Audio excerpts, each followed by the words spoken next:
Sean muy bienvenidos, esto es Crónica desde la UCI para la UCI, un lugar de encuentro para quienes vivimos la intensidad del cuidado crítico.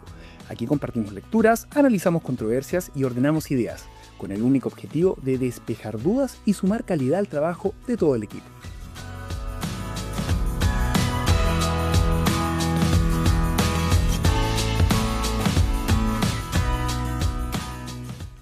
Hoy hablaremos del accidente cerebrovascular isquémico, el cual es probablemente el desafío fisiológico más exigente que enfrenta una unidad de cuidados críticos. Esta patología no es solo una oclusión vascular, es una cascada de falla energética con una cinética que no admite demoras. Y esto es porque cada minuto que ese vaso sigue ocluido, el paciente pierde cerca de 1.900.000 neuronas.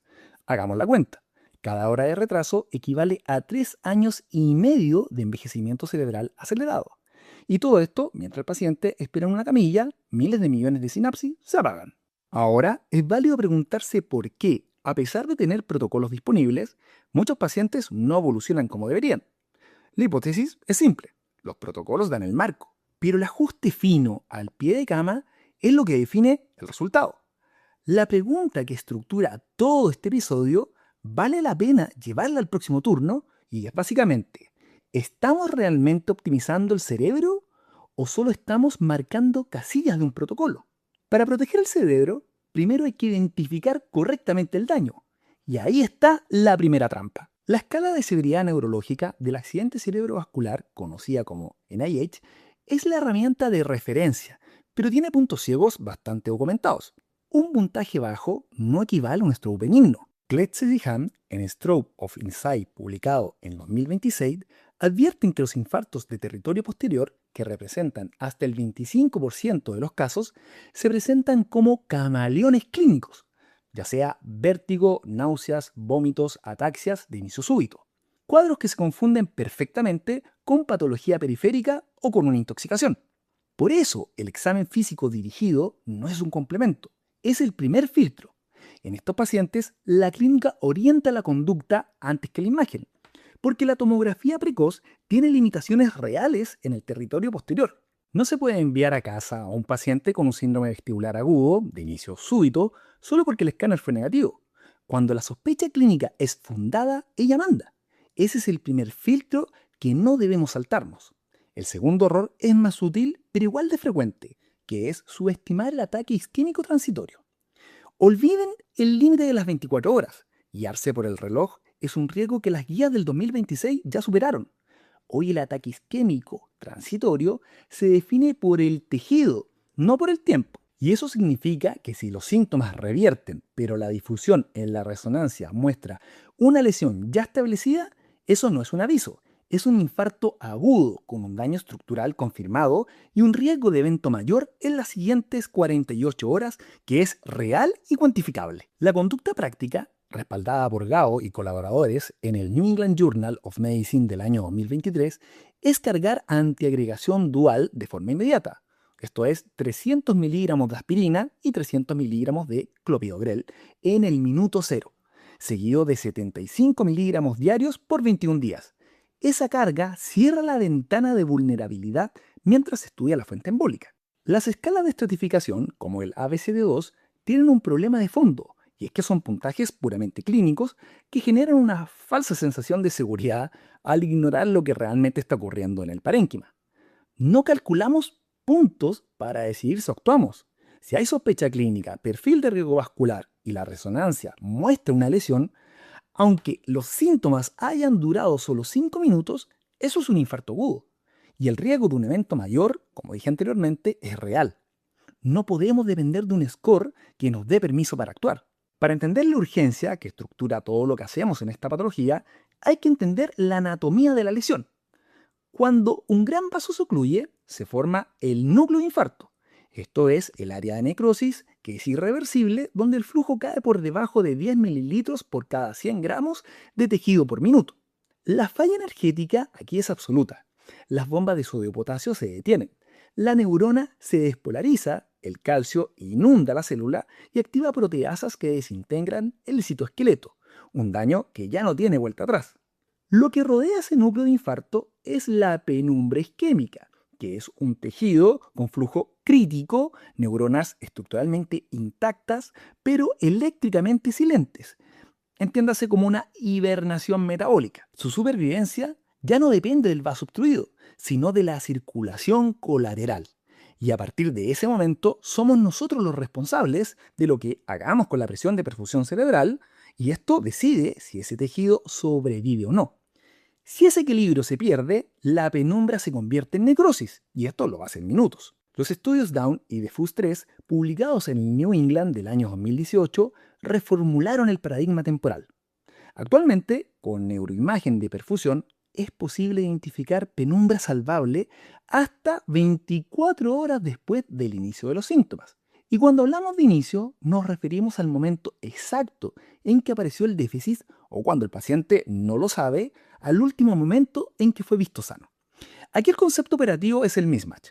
Si el volumen del núcleo de necrosis es pequeño y el área hipoperfundida es grande, hay una indicación fisiológica clara de intervenir. El objetivo no es restablecer el flujo por cumplir un protocolo, es recuperar justamente ese tejido que todavía es funcionalmente viable. En línea con lo anterior, y aunque parezca algo obvio, es que no se puede gestionar lo que no se ve. Y esto implica actualizar cómo pensamos, cómo estructuramos en definitiva el estudio de imagen en este contexto.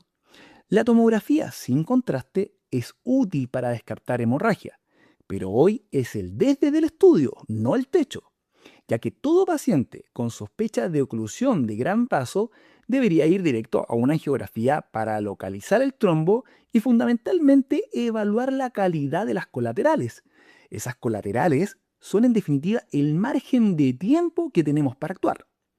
Las guías vigentes son explícitas en un punto que vale la pena subrayar, y es que no se deben retrasar los trombolíticos para obtener imágenes avanzadas si eso va a prolongar el tiempo puerta-aguja. Siempre la reperfusión es la prioridad. Un escenario particular es el stroke al despertar, el llamado wake-up stroke. Aquí el paciente no sabe cuándo empezó todo y el reloj clínico no existe. En ese contexto, la resonancia magnética toma un rol central. El mismatch entre difusión y el flare es lo que orienta la decisión. La difusión identifica isquemia precoz. El flare marca edema ya establecido. Y si hay restricción en difusión sin cambios en el flare, el evento probablemente tiene menos de 4 horas y media. Y el tejido es viable. Y el paciente califica para trombolisis de forma segura. Como ven, la imagen reemplaza el reloj. En relación a la reperfusión farmacológica, el cambio de estándar es claro. Ahora el Tecnete Plus reemplaza al Alteplas como agente de primera línea según las guías del 2026. Un bolo único de 0,25 miligramos por kilo simplifica bastante la logística y permite una recanalización más temprana antes de la trombectomía. Y aquí hay un punto práctico que vale la pena mencionar en relación al traslado. Y es que si el hospital donde está el paciente tiene capacidad diagnóstica y puede administrar líticos, no tiene sentido esperar para moverlo a un centro de trombectomía que esté a más de 45 minutos. Los datos muestran que el pronóstico a 3 meses es equivalente si se inician los líticos antes de trasladar. Lo que determina el resultado es el tiempo puerta-aguja, no a qué centro llega el paciente. Entonces, hablemos ahora de la trombectomía mecánica. Nuestra referencia fundamental sigue siendo el trabajo de Goyal y colaboradores publicado en el New England del año 2016. Pero cuidado aquí, la clave no es solo saber quién entra al angiógrafo, sino tener la claridad clínica para saber a quién debemos dejar fuera. Si el score aspect en la tomografía simple es menor a 6, históricamente se consideraba un límite rígido para excluir pacientes de trombectomía. Sin embargo, los ensayos de núcleo isquémico extenso, publicados en el 2023, como el SELECT2, el ANGEL Aspect y el RESCUE Japan Limit, demostraron beneficio de la trombectomía incluso con aspect 3 a 5 en pacientes seleccionados. Hoy, un aspect bajo no es una contraindicación absoluta, sino un factor que debe integrarse con la evaluación de perfusión, colaterales y tiempo. Dicho esto, el riesgo de transformación hemorrágica masiva postprocedimiento generalmente supera a cualquier beneficio clínico real. Recuerden, siempre esta premisa en la UCI. Abrimos vasos para recuperar función, no para producir un hematoma expansivo sobre un territorio que ya está infartado. Pasemos ahora al manejo hemodinámico, porque es aquí donde más iatrogenia generamos cuando aplicamos protocolos rígidos sin mirar qué pasó con el vaso. Hay que entender la fisiología antes que el número, ya que tras la reperfusión, el cerebro entra en vasoparálisis, perdiendo su capacidad de autorregulación cerebrovascular. En este estado, el flujo sanguíneo se vuelve un fenómeno pasivo que queda a merced de la presión sistémica. Tenemos los estudios Optimal BP, publicado en JAMA del 2023, y en Lancet 2/MT, en el Lancet del 2022. Estos nos obligan a estratificar la conducta según el resultado del procedimiento. Y cuando digo estratificar, quiero decir que son dos manejos biológicamente distintos, no variantes de uno mismo. Lo que es medicina para un escenario es veneno para el otro. Vamos al primer escenario. Aquí el vaso se abrió. Se logró una recanalización exitosa, entiéndase un score TC2B o 3. El cerebro logra reperfundir, pero perdió la autorregulación. Aquí el flujo depende ahora directamente de la presión sistémica y eso obliga a entender dos conceptos que en la práctica se suelen confundir. Uno es el rango de seguridad y el otro es el umbral de intervención. El objetivo general post-trombectomía es mantener la presión arterial por debajo de 180, pero el rango óptimo depende del grado de recanalización. Si la recanalización fue exitosa, TC2B 3, se busca un control más estricto, idealmente por debajo de 140 a 160. Si fue parcial o fallida, se tolera más presión para mantener perfusión colateral. El trabajo Optimal BP demostró que un objetivo de 130 a 140 no fue superior a 140-180 en términos de desenlace funcional. Lo que sí quedó claro es que forzar la presión agresivamente hacia abajo puede ser deleterio, especialmente si la recanalización fue incompleta. El enfoque actual es individualizar, esto es, evaluar el grado de reperfusión, el estado del parénquima y la tolerancia hemodinámica del paciente antes de fijar un número. Aquí no existe un número mágico. El objetivo de presión post-trombectomía se ajusta según la recanalización que se logra, el territorio comprometido y la presencia de transformación hemorrágica. Esa individualización es la que separa al manejo moderno de la aplicación ciega de protocolos rígidos. El segundo escenario es el vaso que sigue ocluido. Aquí la lógica es totalmente opuesta, y es importante que esto se entienda, ya que si no hubo recanalización, se mantiene la hipertensión permisiva, tolerando presiones de hasta 220/110. Ese margen de presión es lo que sostiene la penumbra a través de la circulación colateral. Y aquí bajar la presión en este paciente no es prudencia, es cortar el único mecanismo de perfusión que le queda al tejido en riesgo. Si se van dando cuenta, la meta de presión la define el resultado del procedimiento, no el turno, no el protocolo general, no la costumbre, ya que si el vaso está abierto, 120 a 160. Y si el vaso sigue cerrado, hipertensión permisiva hasta 220/110. Entonces, aplicar el primer rango al segundo escenario no es un error menor. Una vez que el manejo hemodinámico está claro, el siguiente frente es la neuroprotección en la unidad. Y aquí hay un concepto que vale la pena instalar desde el principio, y es que la neuroprotección real no proviene de agentes farmacológicos específicos, sino que desde el control estricto de los insultos secundarios que nuestro propio manejo puede generar. Dicho de otro modo, gran parte de la neuroprotección consiste en no dañar. Y acá hay tres variables que concentran la mayoría del daño evitable. La primera es la glicemia. El estudio Chain, publicado en el JAMA del 2019, demostró que el control intensivo con metas de 80 a 110 miligramos por decilitros es perjudicial en este contexto. Las hipoglicemias resultantes generan daño adicional en neuronas ya metabólicamente comprometidas. La meta es entre 140 y 180. La segunda es la temperatura. La hipertermia acelera la cascada isquémica y aumenta la producción de radicales libres, duplicando el riesgo de mal pronóstico. El tratamiento activo, con paracetamol o medidas físicas, es mandatorio. La hipotermia inducida, en cambio, no ha demostrado beneficio funcional y se asocia a mayor tasa de neumonía. La tercera es el dióxido de carbono. En el paciente ventilado, la normocapnia entre 35 y 45 milímetros de mercurio es un objetivo que no es negociable.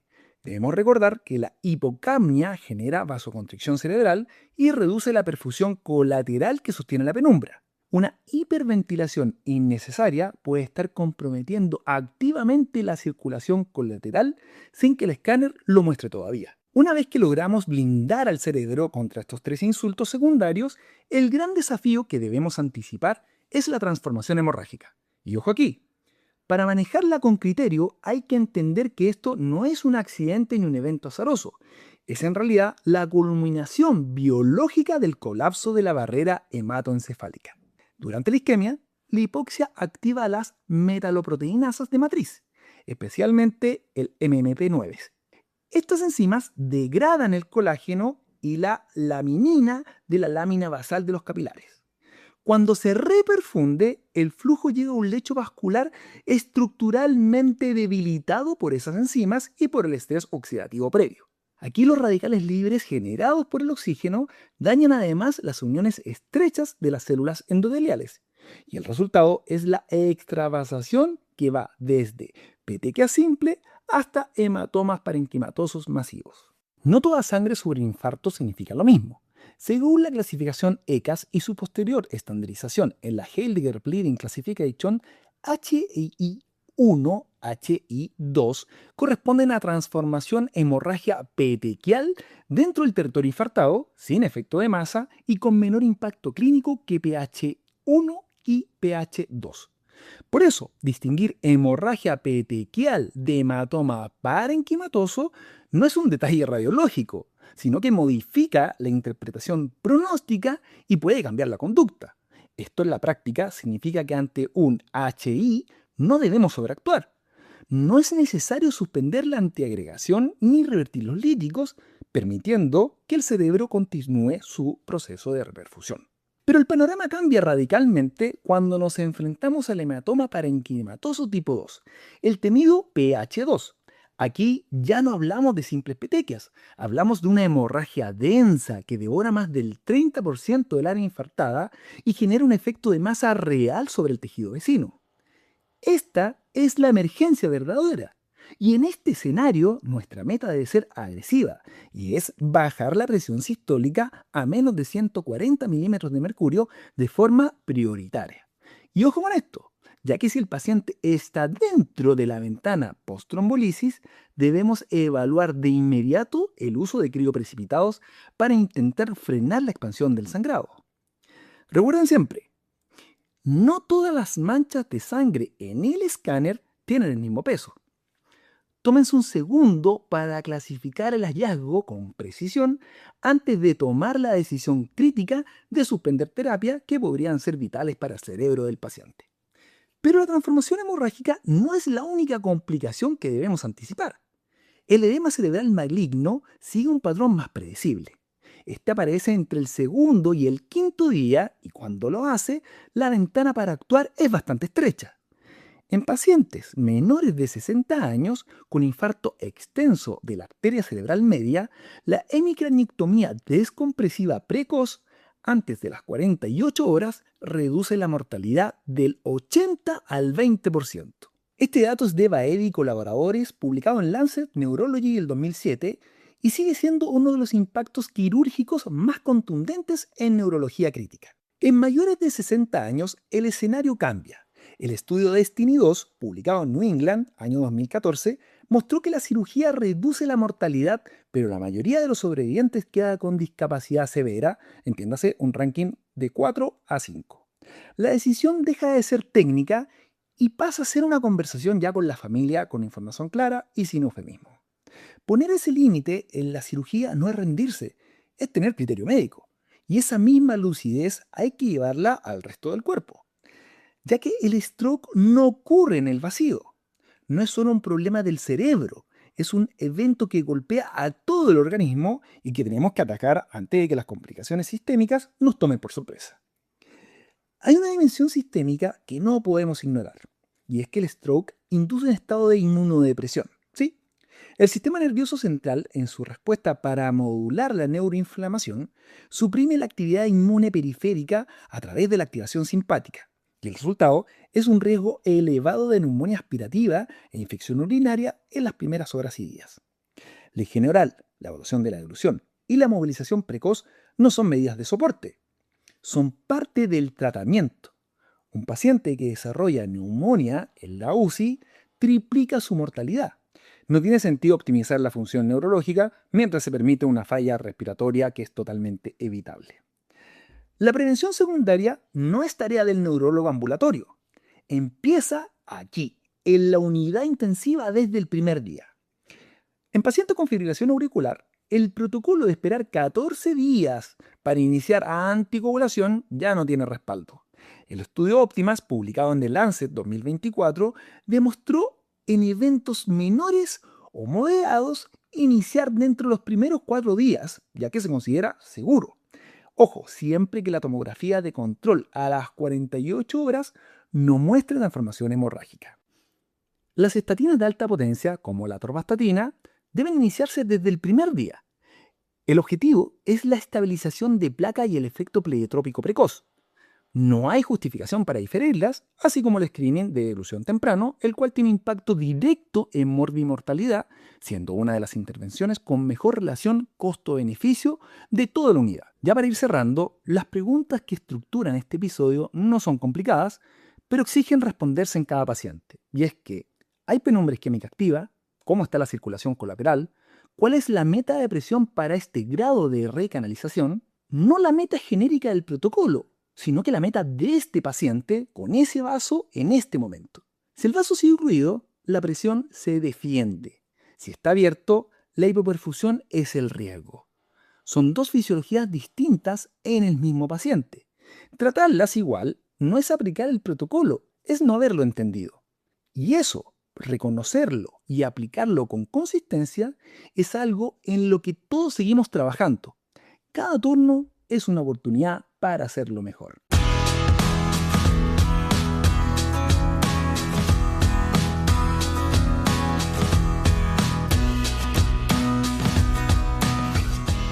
Nos escuchamos en el próximo episodio. Mientras tanto, que cada pase de visita sea un pequeño laboratorio, menos rito, más razón, menos culto el número, más ciencia básica, bien fresca en la mente. Que tengan un buen turno.